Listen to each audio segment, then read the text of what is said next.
Welcome to Roblox, where over half of all US kids play, but the adults running it still can't seem to make a profit. I'm talking losses in excess of $1 billion every year. It's gotten so bad, Mythic Quest, that show on Apple TV about video games, has been mercilessly parodying Roblox in season 4 with their own fictional kids game called Playpen. And honestly, it's disturbingly accurate. I was the formerly evil head of monetization at a billion-dollar game studio, and today I'm breaking down 5 reasons why Roblox is the biggest but most unprofitable game in the world, and what that means for future investors in the company. And I'm going to use scenes from Mythic Quest to illustrate. Here's a spoiler. Generative AI is about to make things even messier. Deceptively simple, but with endless possibilities. Playpen asks the question, why play someone else's game when you can build your own? So what exactly is Roblox? Think about Roblox as YouTube for kids games, except instead of uploading dumb prank videos, anyone can make a game and share it. That's called UGC, user-generated content, which is just really corporate speak for let's get free labor to do the work. With such a genius business model, investors should be fighting to give Playpen, Roblox, their money, right? As we'll see, maybe not. Well, you're not the only one. There are thousands of VCs in this town. Yeah, they're all going to tell you the same thing. Your game isn't investable. You need 12 million people building games with Playpen for it to see any profits. Do you have 12 million friends? Wow, 12 million friends in Playpen. That's nothing. Roblox has 80 million DAO logging in every single day, 8-0. That's 5 times Minecraft and more than 2 times Fortnite. DAO stands for Daily Active Users. DAO is one of the holy trinity of performance metrics. It tells you if your game is alive or just a glorified ghost town. And as I see it, high DAO is just more piggy banks to shake down. With 80 million piggy banks, you'd think they'd be swimming in money, right? Wrong. And I'm about to tell you why. I spent my free time digging through Roblox's financial statements because I'm a hoot at parties. And hey, looks like those student loans and that financial accounting class at MIT really came in handy. Here's what I found. There are 5 reasons why Roblox's costs are greater than their revenue. And if you slept through math class, here's a refresher. Revenue minus costs equals profit. When costs are greater than revenue, your profits are negative, or what we like to call it, a financial dumpster fire. Now, here's the actor who plays me explaining the second part of Roblox's business model. All right. So my plan is to get an in-game economy implemented for Playpen. One that rewards creators like you with cold hard cash. Great. Start making moves, Bobby Fischer. French bulldogs don't grow on trees. It'll be easy. I just need to catch David in a vulnerable moment. Hi, I'm in trouble and I need your help. Reason number 1, creator rewards. Creators build the games and they need to get paid. Here's how it works. Let's say little Timmy wants a new sword. He swipes mom's credit card and buys $10 worth of Robux. That's the virtual currency, kind of like Disney dollars. Now, guess how much of that goes to the creator? 50-50 split? Maybe 60-40? 25% of that goes to the game's creator, which seems fair, right? Hey, here's why it's a problem. Pay creators any less, and they stop building games. Pay them more, Roblox hemorrhages cash. What is happening here? Sex. Playpen users are making sex games. They actually call them condo games. Whatever they're called, they're violating the user agreement, okay? We can't have kids see these. David, kids make these. They do? That's even worse. Reason number 2, content moderation. Letting one upload anything is a bold strategy, especially when half of the games are making Diddy dungeon simulators. Look, kids, sex, safety and security is serious stuff. We got a hint about this in the opening scene. Jackie actually manages our Playpen moderation team, 1,000 in India. Moderation? Oh, okay, right. Yeah, 1,000 people. That's a lot. There's Ravi, Rasha, Asmita, Nandita, Manoj. Don't have to list all 1,000. So, Sue, did you want to talk to me about something? It's about the game. Here we go. Sorry, I don't understand.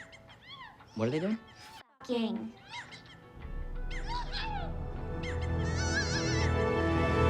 And if you think 1,000 moderators are expensive, wait until they need lawyers. So guess how much all this costs? Keeping Roblox clean costs about another 25% of their revenue. UGC platforms are a legal nightmare, and one bad actor from turning their kid-friendly utopia into a pedophile hellscape. Here's why it's a problem. As Roblox grows, every new game, every new user means higher moderation costs. These costs scale with growth. Let that sink in. Now, the people running Roblox aren't dumb, which is why they're probably having a meeting like this. Sue told me that every time the moderation department takes one of these down, 5 more pop up. So have Carol hire more nerds in the moderation department. Yeah, some of us have expansions to build. We don't have the time or the budget to hire a bunch of people. We should just have AI do the whole thing, right? Because AI can... No, our AI model isn't fully trained yet. It's not ready to handle an entire user-generated platform. Well, I wonder why that is. Okay, see, this is the exact kind of thing that I'm talking about. AI does not waste time with crackpot conspiracy theories or slamming ass with hunky boyfriends. AI is binary, decisive. Everything that you're not. Excuse me, I'm decisive.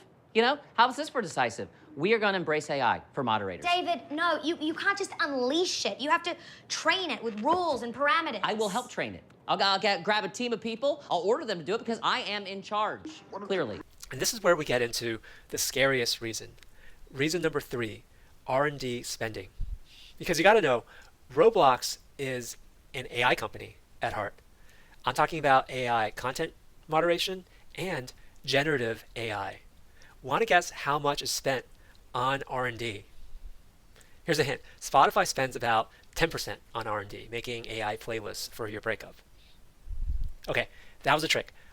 Roblox spends 40% of its revenue on research and development. They're betting that by 2028, anyone will be able to say, build me a theme park, and boom, it happens.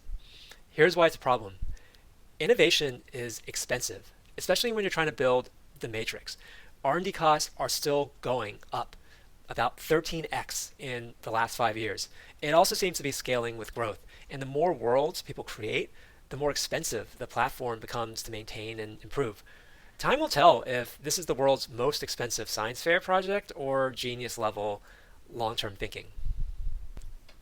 If you're keeping tabs, we've already eaten away about 90% of the revenue, and we've only finished 3 out of the 5 reasons. If you're enjoying this breakdown or just love watching billion-dollar companies squirm, smash that like button and subscribe. The show actually does not mention the 4th reason, probably because someone from corporate made a phone call. But here it is. Reason number 4, the App Store tax. If you think I'm greedy, guess how much Apple and Google charge just for the privilege of existing on your phone? Another 25% of revenue. They are now officially unprofitable. With 2/3 of Roblox's users on mobile, they can't escape it.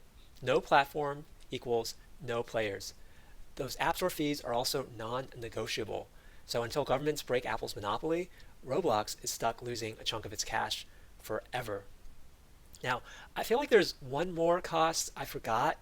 What was that 5th reason? The trophy shows that we value our creators without showing our creators their actual value. I call this the platinum performer. Yeah, I was thinking more that we could, like, pay her, since she creates the content that we all profit from, and we would be nothing without her. No. We provide the platform, and she will be nothing without us. Reason number 5, right. Paying your employees. Just a minor detail. Roblox loves stock-based compensation. Instead of paying employees in cash, they get company stock, and that makes their cash flow actually look better in the short run. Here's why it's a problem. They hire top-tier engineers, which means top-tier salaries. Except, of course, they aren't making big tech profits. And why haven't investors dumped the stock yet? Because the CEO is spinning a story of hope. And it goes like this. First, attract older users. These people have credit cards and more money. The user base over 13 has been growing, but it also risks alienating their core audience, which is young kids. Second, paid games. Yeah, you heard it correctly. Roblox is flirting with the idea of making you pay up front, kind of like the actual gaming industry. And lastly, immersive advertising, the classic solution straight out of the Netflix playbook. This would turn all users into revenue-generating users. Imagine playing a game and seeing a billboard for the new Teenage Mutant Ninja Turtles movie. Kind of a crazy idea, but it might work. Unless Roblox can convince older players to spend a lot more or monetize through ads, they're stuck on a low margin hamster wheel. I think that last clip is actually apropos because Roblox is basically the new Chuck E. Cheese, built by overworked engineers and overrun by sugar-crazed kids. And we all know how that story ends. Turns out, kid-friendly, user-generated content is less of a goldmine and more of a money pit. Apple skimming off the top, creators want to raise, and every new player means more moderators fighting off rated R minigames. Until they can find a way to cut those fees, control the chaos, or make adults spend real money, they'll keep living La Vida Broca. Anyway, that's the plan. We're combining AI moderators with an incentive program to encourage players to follow the rules. Well, it'll certainly lighten the team in India's workload. Actually, it'll eliminate their workload. You need to fire them. Like, today. And then you need to fire Jackie. Oh, gee. Well, that's a terrible job. Hey, do you think that the AIs could just... Sorry, Sue. Yeah, this is a job for humans. Just, not this human. If you found this informative, give me a like and subscribe to get more revelations about the business behind Mythic Quest.